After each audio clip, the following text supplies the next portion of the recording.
Well, good morning, church. I thought I'd show you a picture of grass. Grass grows. This time of year it's supposed to be dormant, but it's actually still growing because the conditions are ready and ripe for it. It's still quite warm underfoot. Ecclesiastes tells us this, that there's a time for everything. And I just want to show you what nature has to offer us. When we look in our garden, and this is my garden, there are plants that are ready to burst forth with flower. There are plants like our climbing rose that's laying dormant, resting for next year. There's another plant here, it's a shiny one with green leaves, ready to burst into flower. There's a fig tree in anticipation of next year. We have fruit canes, and we have lots of different things that nature has to show us. And here we have a pear tree. Now, I just want to show you something. I'm not growing champagne bottles. Someone mentioned, is this something we don't know about, Pastor, that you put a bottle into the ground and it fills up? Now, that if you look at the bottom of that bottle, you'll see that there's some wire.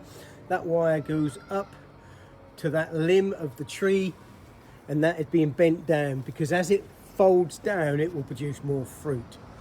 What I'm trying to say, church, is this. There's a time for everything. There's a time to live and there's a time to die. There's a time to plant and there's a time to uproot what's been planted. Solomon is saying here, and God is directing him, that there is a plan and a purpose and a season. We liken it to a circle of life. Going back to the grass.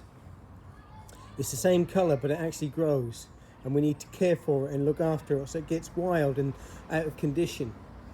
It's the same for me and you. We need to take care of God's plans in our lives and God's purposes for us. So my simple question to you is, what season are you in? Is God asking you to plant? Is he asking you to rest? Is this a time for you to recover and look forward to the spring? Is this a time for you to use what God has called you to use? Is this a time for you to reflect on the past? This is a time for you to look forward to your future. So today, let's be encouraged. Let's encourage those that we come into contact with. Let's encourage our family. And let's understand, as Solomon says in Ecclesiastes, there is a time for everything. Ask God what time it is for you. Amen.